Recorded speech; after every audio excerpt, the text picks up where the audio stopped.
If someone tells you that we have no mortgage on our buildings, what should I say next?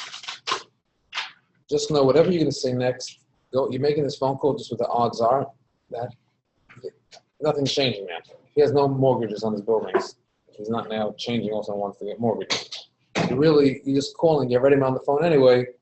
I would tell you, so waste a few extra seconds on that call to see if you could drum up some potential business. The drum up of business is to say, what should I say next? Is they have nothing on the buildings. I'm just curious, like, how come you don't have anything in the buildings? Nothing else to buy? They try to get him to talk a little bit. Usually, there's a reason why he doesn't have anything on his buildings, and you're not going to be able to convince him to put something on his buildings. So some people say, oh, I'm debt adverse. I don't want mortgages. Very few people like that. But if that's the case, that's what it is. You're asking, did you have estate planning? You're going to need to put mortgages on it. You can ask a couple of questions, but the odds are someone doesn't have mortgages, that's the way they think, and move on from that point. So we work with loans under $1 million. So here's the key answer to this question. We have the ability to close a loan of any size, anywhere in the country. However, when you're doing a loan, the fee is 1%. So the fee is $10,000. And whatever commission rate you make, once you go and start going below that number, how much is the commission that it's worth the time? You're actually losing money on the deal. So if I tell people, if you have a reason to do the loan and the person is going to pay you a minimum fee, then it's worth it. So meaning, let's say you do a loan for $500,000 and the person is willing to pay you still the same $10,000 fee or pretty close to it. And you have a reason why you're doing that loan. Either A, it's a local area to you, so we probably have some more banks in the local area, number one. B, the person's a bigger player and they're asking for a favor for a small deal of a family member. There's a reason why this is not typical for this person, and it's everything is perfect about it. I would go for it. So I say everything perfect. When I sit here in a meeting and tell you want to do a loan, multi-family, apartment building, office building, shopping center, industrial building, 75% loan to value, a full building, everything is great. If there's any storyline, there's no room for stories because the bankers who do those loans don't have the power or clout to get anything done differently. So if it doesn't fit the box, don't waste your time. If you have a client shopping you around, don't waste your time. If you have a client that is shopping that you're on, waste your time. If you have a client that is talking to you about the deal, that there's some storyline within the deal at all, he's not leveling something, it's out. So you're basically telling the person another way. You're better off going to a local bank yourself. But if you're willing to pay me the fee, give me an exclusive, and you're not looking for anything special, I get it done for you. Now, another thing you could say is, why the guy want you? On a smaller deal, my belief and understanding of the real estate business is that everybody wants a professional to help them. At what price? So how much is it worth to have an attorney hold your hand? $5,000 for a closing, $2,500 for a closing, $7,000 for a closing, $2,000 for a closing. To have a mortgage broker professional hold your hand. $3,000, $5,000, $7,000, $10,000, no matter what, it's a price worth to have someone, a professional, hold your hand to the process. When you have a deal for $10 million and I charge $100,000, the person's only going to pay it because in their mind, there's a certain amount there's a value I bring to the table because I'm a professional in the real estate field. Let's put the number just for argument's sake, it's not the number, $10,000. So I'm going to have to justify $90,000 in value to him. Oh, you got me a little bit better rate. Over the life of loan, it saved me $70,000. So I'm up to $80,000 willing to pay you. You got some terms negotiated to me special. That's worth some money. You helped me with this. That's, something? $100,000 is the right price. That's subconsciously what's going through his mind. Did he see the value above your actual intrinsic cost of bringing him? You bring added value to the table. On a small deal, a $10,000 deal, he might not even know the banks to call. Doesn't have to put the package together. It's worth it sometimes to have a professional for $10,000 do the deal. It's not thinking in the realm of a point or 2 points. This is the cost of doing business. I have $1 million building. Have a professional cost $10,000. So, and if you're in, you can't be insecure at that size. Because really, you'd really love someone to say, something, I'm not going to bother you with the small deal. I'll go to someone else. However, you as a salesman, as a broker, you don't want someone to think, oh, I'm this fancy guy. I have my threshold. I'm into business. When I met you day one, you did your $400,000 loan. Now already up to $1 million, up to $2 million, up to $10 million. I can't grow with you. I don't want to do business with you. So depending on how that's going to sound and shake out, that's where you'd want to get involved and help someone out to go ahead and do the loans. If someone had a bankruptcy on a different property, will that affect a different property? Well, this one, the answer is yes. A bankruptcy is not tied to a property. Bankruptcy is tied to a person. A person had a bad building, they gave it back. It's a blemish to him. Now, can the bank get over it? Can they listen to a story? Yes. That's the beauty. What I personally like on the commercial, another part of the commercial real estate business. I'm not dealing with a nobody at the bank. The relationships that we have at the bank are with as high up as the president of the bank, in a very high percentage of cases with the chief lender of the whole entire bank, and definitely the person who runs all commercial real estate. So banks, when you make a solution and you say, what are your rates or what are your protocols? I'm sorry, we don't do vacant buildings. You hang up the phone, you go to the next bank. But I'm talking to the chief lender 3 or 4 times a week, just schmoozing, anything under the sun. And in the conversation, I'm saying, how's it going? He goes, listen, he's talking to me, he goes, listen, I would love to do a lot more loans, but there's certain, if I tell the world I'm willing to do vacant buildings, tell me all the garbage. But I really do a vacant building. If the structure is right, again, renting money, like we said this morning. If you can reserve money to make the payments, if it's a low enough loan to value, the guy signs personal, and maybe brings me relationships, brings me deposits to the bank, why wouldn't I do it for him? So I know when I'm driving, or I'm in the office by deal review, and the guy goes, I have the greatest client. He has a vacant building.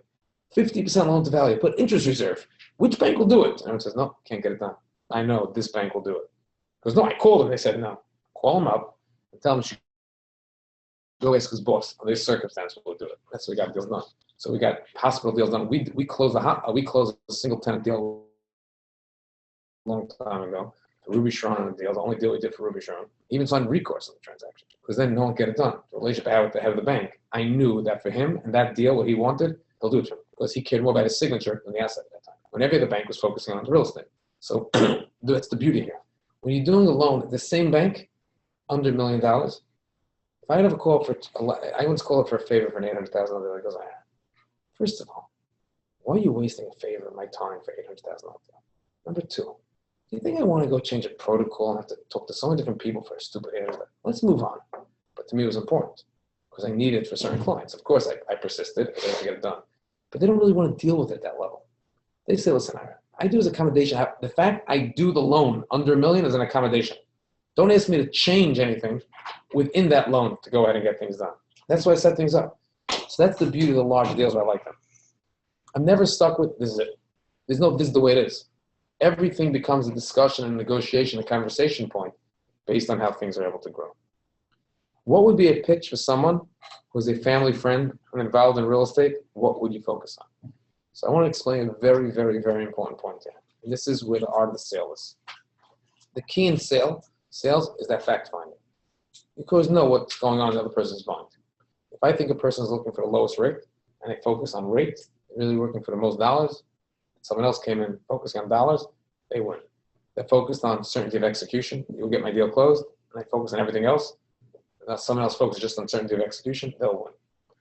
So let me tell you the key thing about family friends. The overwhelming majority of family friends will not give you business. The reason why they're not going to give you business is because, A, I don't want to mix business with family. If there's a problem, I'm going to tell you, your mother, who's my sister, and forget about that one. So therefore, even though you get them a better rate, they're not even going to first base. But they're not going to tell you that. They'll like behind, I don't do business family. No one has a policy on a business family. Do you think that if the market was 4% and at 2.5% they went into business thing? Be sure as hell, all these problems go out the window. So number one is that's going through his mind. Number two is I come to this family events. I go to dinners, go to weddings. Get my check. You could think I'm rich, I'm poor. I can see my financials. When I did loans to these people, I see their personal financial statement. There's nothing they can hide anymore. The world could think they're loaded, and I know they're poor. The world could think they're poor, and I know they're loaded. The world could think they own 3 buildings, he owns 400 buildings. It's not a secret now. The game's over. Doesn't want to get there. So if you want a chance to get to family, your opening hello has to be this line. And you have to believe it and live by it. Because then I understand that many people do not want to do business with family. In our firm, there's a lot of brokers that do business with family. Because I can tell you 2 points. Number one, nothing we ever discuss will ever go out. Whether I stay, we get into a fight, we don't get into a fight, and you have to give them the reassurance. And most people listening to this saying, oh, that sounds very cheesy. Let me tell you something, by the way. It sounds cheesy from today until tomorrow. If it's real, the receiving end wants to hear it. That's number one, they hear that. Number two, the same token. If I can't deliver something to you, I'll never make it awkward for you. When I hire family, and I hire family, my deal with family is, if you notice something's wrong on one commitment, you're going to quit before you're asked to be fired. We could have issues, but if you're sensing something, if something's sensing around, you're committing today that you will quit before you're asked to get fired. Doesn't mean the person's going to quit. Doesn't mean it's going to get awkward enough. But if everyone's going with that mindset spoken out front, 90% of the issues out the window. At least you get entertainment. But if you never get this discussion, why isn't he giving me a shot? He claims it's a better offer. I don't really love them with you. So the pitch to families, don't ask them why they're not using it. I know why they're not using it. Ask them, after you tell them these 2 points, say, is there anything else that can get you comfortable? Maybe you'd rather just deal with someone else in the company. At least I get a commission on it. And the benefit of working with me, even if you're not comfortable with me, someone else works it, I'll make sure to push behind the scenes. So I won't see a personal financial statement. I won't have access to it. My company will do it, and I'll go behind the scenes. I'll make sure that when there's a staff meeting and hear about a new product, I'll make sure your broker does it for you, and not, it's already, the deal's about to close in 3 days anyway. Why should I start a new deal with him? The client doesn't know. See, I built my business. I actually operate this way, and I train my brokers to operate this way. Is that if you're doing a deal for a client that rates 4%, the client's ecstatic. But a week before the closing, a new bank comes out at 3 3/4. Most brokers will just say, okay, the guy's happy, doesn't know about the new offer, let's just close. No, I pick up the phone and call the client. So listen, Ed, we'd like to know there's another deal at the table now, 3 3/4, quarter point lower, and I could sell him why it's good or bad. But it's really only a -3. Because if he likes that offer, he's going to tell me, that's good, let's go with it. I don't get paid double commission. I close an $8 million loan, whatever fee he agreed to, I get paid at the closing. But I'm going to have to do the work, 2 deals twice. I get paid for 1. But that's trusted advisor. If you're living as trusted advisor, that's called being a trusted advisor. And that's why the powerful line works in the beginning. When a client tells you on the phone, why should I tell you what rate I'm getting? You tell me what rate you have for me. I could say with confidence, let me tell you something. If the reason you're not telling me is because you think that if you're happy at 4%, and I can get you 3 3/4, I'm not going to fight for it. If you believe that, you shouldn't work with me. Even if you told me 4, and I get you 3 3/4, I'm still going to fight my 3 3/4 to get 3 5/8 if I can, because I actually live my life that way. But that's what you have to embed in you to be that person. Do you lose the battles? You'll win the war. You're going to lose a lot of cases where some other broker is going to screw you, because they're going to promise the guy an 1/8 better when they don't even have it.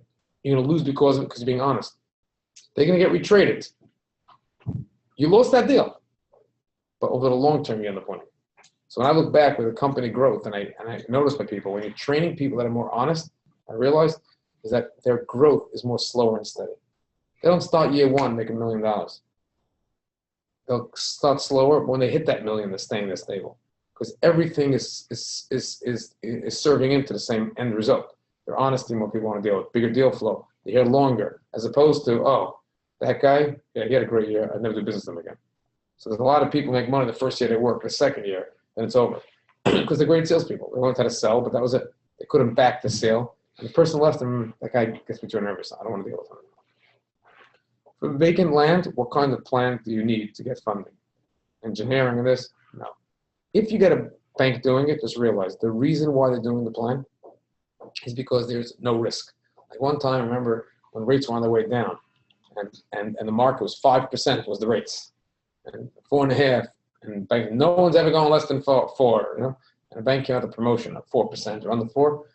I said, what type of deal is it for? He says, Ira, the rate's 4%. I want to deal with 4% problems. Don't give me deals with a bunch of problems.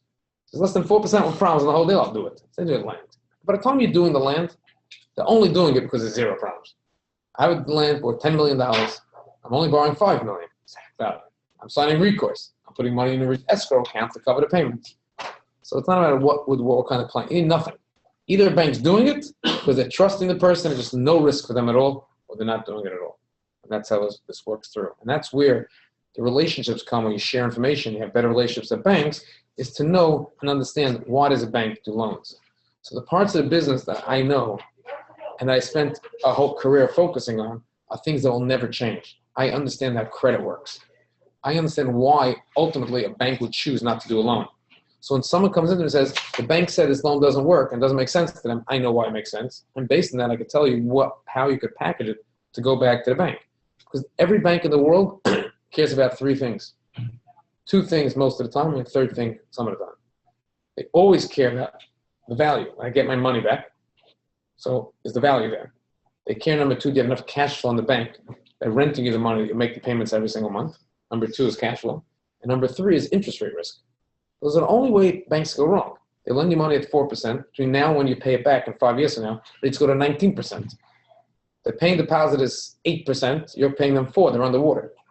So the hedge, the third thing, has nothing to do with you. That's how they run their banking. So it's not to you, but specific to you is their value. Are they getting paid back in the value? A. And on B, do you have enough cash flow to do it? So when I meet a transaction, the guy that doesn't work for the deal, I said, oh, here's a probable solution. Why don't you agree to put money into an escrow account?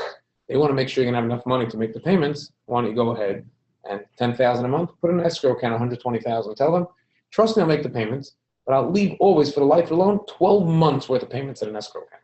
So if I run into a problem, you have 12 months before there's an issue. Okay, they're comfortable. There's an answer you get done. I was speaking to somebody yesterday. I just can't believe these rents, but in Brooklyn, it has a building, 2-bedroom, $5,000 a month. Now you have to understand what that means. That means a tenant's paying $60,000 a year, but there's no tax benefits. That means they have to make $120,000, pay 50% taxes, have $60,000 left over, and pay it to rent. Just to put that in perspective for you, put that on for size. Now, this person has bad credit, for whatever reason. They didn't want to take him as a tenant. The person walked in and deposited the whole year's rent up front. Here is $60,000. Now let me live here. And when I renew in a year, we could do it again. Just stay through it. Now I want to tell you a sick thing about credit. It's a little bit crazy, this thing. You'd think this person builds up credit after the year, but they really don't, because they never prove they can make payments. So the right way to do it really is tell the landlord, listen, let me give you 6 months in escrow, or 12 months in escrow. I'll make payments every month. Every 3 months I make payments, release me 3 months of my money back. So then you built up credit that you make payments, and it gets them comfortable. But the landlord's not really comfortable. But that nuance makes a lot of understanding how business works, how to structure things. So for example, I remember I never had my first credit card. I went to a Yankee game. So I filled out, for whatever they gave it out there, filled out a credit card, and I got rejected. However old I was, and I didn't fill out the thing properly. I just filled it out, and I didn't have any income. I was a student then. So then my father told me that he got the credit approved. What did he do? He sent in $500 to the credit card company, and he said, keep it in cash and give now a credit line of $500. And the credit card company told me that if I use the credit card for 2 years, I remember the time frame, and I use it every month and I pay it in full every month, and I keep out credit, they'll release the 500, number one, and then I can start increasing my credit from 500 to 1,000, whatever the normal things were. And then my father made sure that every month, 1 or 2 charges that had to go on, I put on that credit card, not to build up credit. Now, today I understand the value of credit, but there's sometimes you meet someone who says, I have no debt. Nothing. You don't have credit. That means you never proved, and you're right, you're a billionaire. You're worth $100 million. You have 8,000 properties. You own Microsoft, but if Microsoft never took debt out, they don't have a credit rating. A credit rating is built of taking debt. So it doesn't mean you have to take a mortgage just to build a credit rating, but understanding certain concepts apply what's the fear. So in a normal case, in a stupid situation, sorry, you have no credit, we can't lend you money, you don't have a credit score. But if you have a relation with the bank, say, listen, bank, there's a way to get comfortable. The guy wants to borrow money. He'll give collateral of this. Once you understand the reason, the why they do things, you can negotiate and make a deal to make things work. Questions or comments? You keep discussing like rejecting business or knowing when to reject business. In other industries, they give out freebies in order to build a relationship. Is it never a good idea, even if you don't do the loan, but instead of saying call the bank, you just going to the bank for them? In other words, there's a gesture to get into the large, this is a high volume client. Okay, so the answer is, you're talking about a lot of cases, people in certain businesses that give promotions even, just bring in business. Here, I'm turning it down totally. So I want to tell you what I learned in this business. The second best answer is no. Number one. The other thing I learned in this business is, I don't believe, just because we use the name, we'll use it again, I don't believe Ruby Sharon owns a 6-unit building somewhere in Brooklyn. Somewhere in New Jersey, somewhere in Texas. Someone who typically owns 6-unit buildings owns multiple. That's the space they're in. Someone who owns larger apartment buildings, office buildings, there's very few people that have all over the map that way.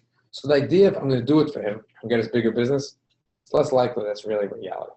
But more importantly, a person would rather get told no, I can't do it. They'll be a little bit upset, But when later on they reflect at what happened, they remember the people that were honest with them up front. The people that tried and didn't deliver never get another shot. You looked at, I tried. I did you a favor. No. You told me to try. You gave me hope, and you didn't deliver. So in a lot of cases, that's why personally what I do is the hybrid of that end of it. I tell a person, listen, I can't provide you any value on that deal. My recommendation is go direct to the bank. But I'll do you a favor. Call the bank. When you get a term sheet, you want to review it, and I give you a comment, I'll do that for you. So I get the benefit even better. I told the guy, no, I can't do it. And it's also for his best interest because it's not worth it. So, yeah, if the guy would pay me $10,000 who's $250,000 loan, would I do it? Of course I do it. Because I'm making my $10,000. For him, he's paying 4 points to do the loan. He could afford, like I put an ad up and say, we have rates of 4%. The guy goes, you do? Because I called my local bank, they want to charge me 5%. Let me tell you something, buddy. If you're going to pay me 4 points to do the loan, a 5-year loan, you're cheaper off paying the 5% at your old bank. So sometimes the math doesn't work. So I'd rather give the guy the guidance, and I'm assisting him, and that puts it all together. I'm able to go help him out from that point. Somebody tells me to email them rates. Is it better? And I got the quote, and I got a quote rate from QTS. Is it better like I call them back or email? Okay. So someone says, email me rates, and he emailed him, he got rates from QTS. It's better to email him or call him back. Here's the story of that whole package. Again, I'm going into statistical answer because I was not there on the phone call.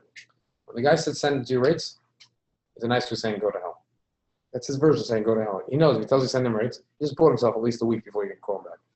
In your case, you can ask him the question, email a week. So he knows he's gone, number one. Number two, and based on that, first of all, there's a whole purpose of the app. So by the way, you know that I have an app that's live rates. So you don't have to get rates from me live whenever you want the rates, they're there. So the benefit, at least, if he actually downloads the app, is the reason why I built the app, it's advertising for you. So every time he's looking at, what is he looking at? The Eastern Union app. Who's the one who told him to call Eastern Union app?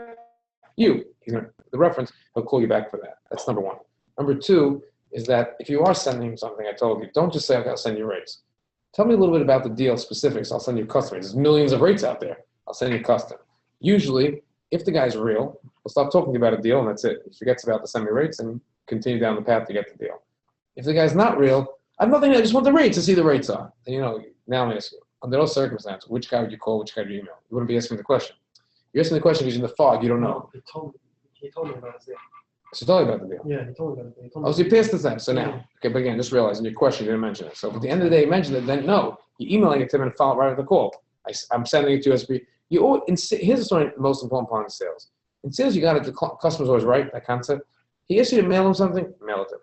If you could convince him not to mail it to him, that's fine. But if you say mail it, the next thing better not be a phone call, better be an email. Yes, okay, you email him something and say, I'm following up on the email, like you said. So you're back in control, and if he doesn't play nicely afterward, you can hold him to it. But if you call him back up, you didn't email it to him, he has the right to say, never call me again, you don't follow, I can't deal with you. There's almost no way to get back on that track. So that's how you play it out. So email him and then try to call him right away. And this is what I was telling to all of you. When you get onto the phone and you call him back, it's your personality. How fast should you email him? How fast should you call him back? How soon? So if you think you should email him within 5 minutes or within 4 hours, does it sound, oh, something wrong with me if I'm so rushing at 5 minutes, I'm waiting 4 hours, is that wrong? Whatever you think the answer is, go with your gut. I think 5 minutes doesn't mean you should think 5 minutes. If you're already ready to go 20 minutes or an hour, push for the 20. Push the more aggressive side. And after you email him, when should you follow up with the phone call?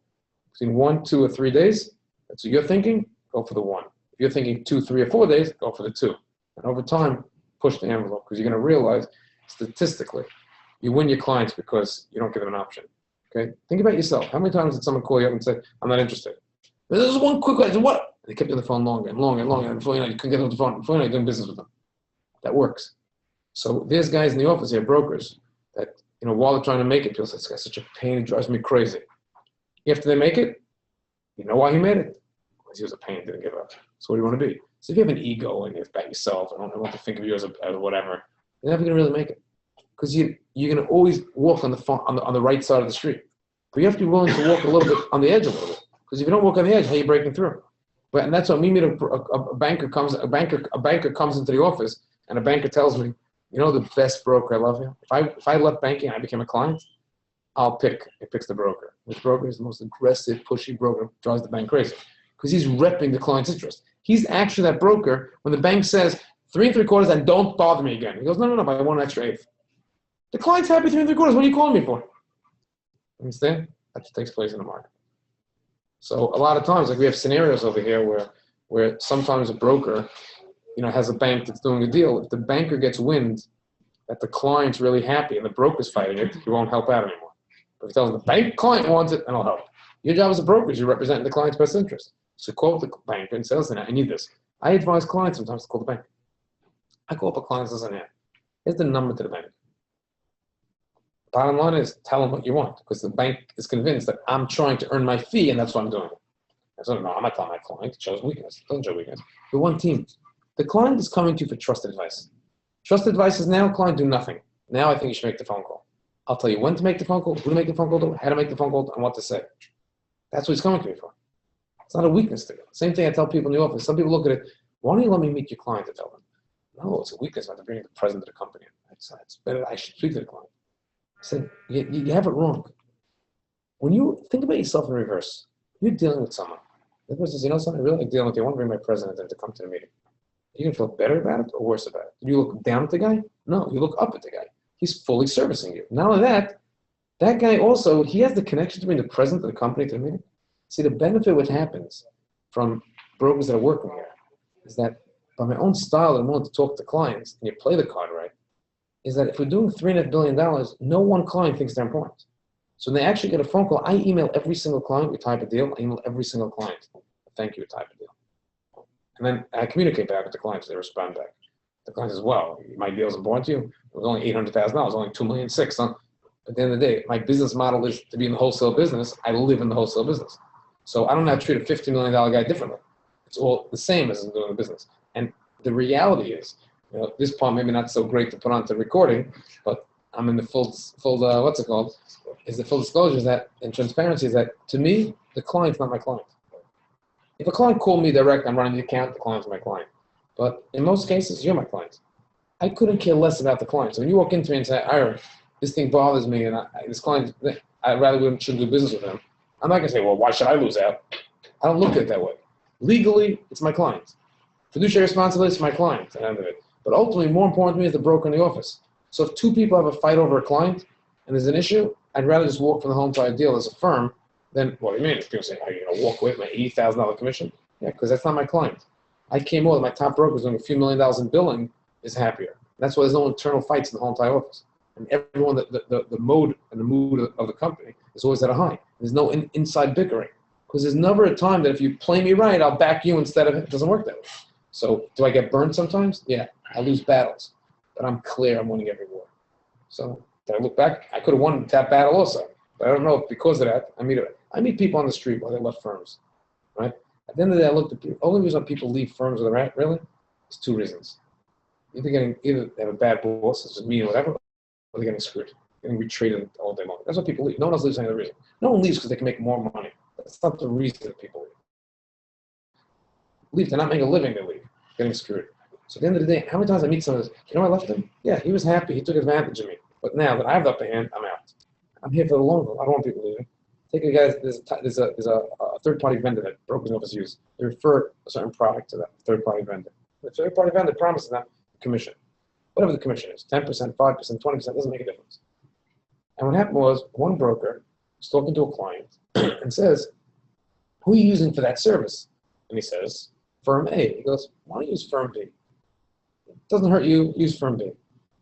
The guy uses firm B. He goes, I used them in the past. So I'm going to use them now. It doesn't make a difference to you. Use firm B. The broker called it firm B. This is my commission. Calls up his agent. Goes, well, thanks so much for the deal. This is my commission. I goes back, we have a problem. Spoke to my boss.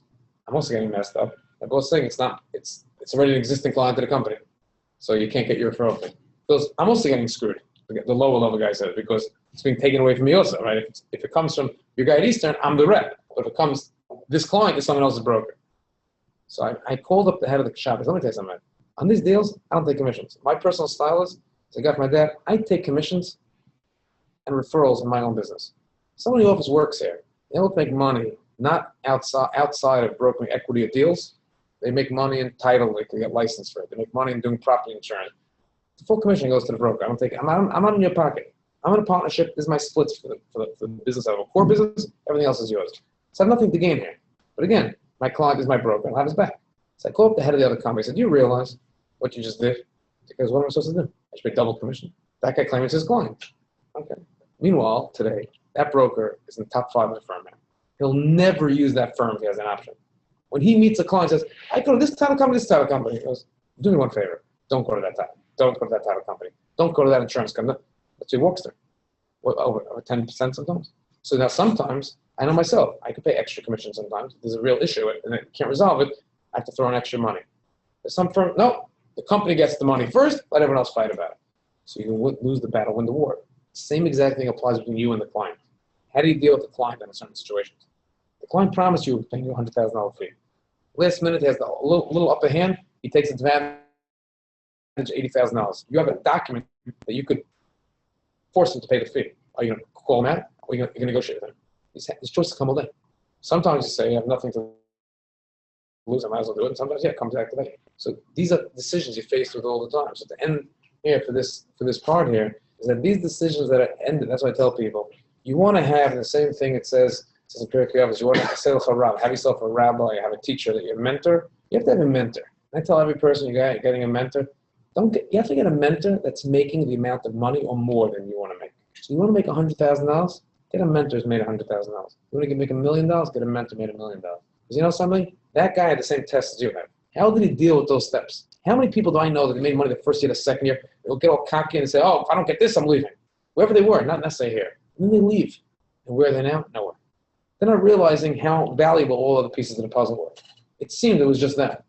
You do it for 3 years in a row, you make money, you see what's going on. But you're going to be tested. How many times are conflicts, 2 brokers? It could be mine, it could be yours. And I'll tell a broker, walk away, don't walk away. Company policy, let it go, you're right. But I'm telling you, the better thing is still split it. Just to know. You have to find that role model. You don't have a role model, you're making decisions. How do you make decisions? You go back to your neighborhood, you go back to your family and friends. $80,000 you pay. They can't understand why you're worth $100,000. They should understand how you have a guy in your office helping you with $50,000, and while you're giving a secretary a bonus of $500. Understand how it's working. Because when you have a client on the phone that loves dealing with a certain secretary, because that secretary gets the work done right, that secretary walks in and says, you know something? I'm making $20 an hour and I want 25. If you ask all your friends, how much does secretary work? 20 to 22 max. So leave at 25 or I'll place you. I have brokers that treat their team that way. I look at every worker as an investment. Because what's the difference of 22 to 25? Break it down sometimes. Don't look at her pocket if she's making extra money. But if she works full time, it's $3 times 2,000 hours. It's $6,000.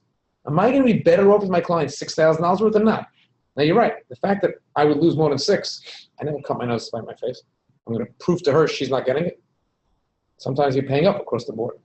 These are decisions that are made all day long in this business. There's no starting point. It's not a job.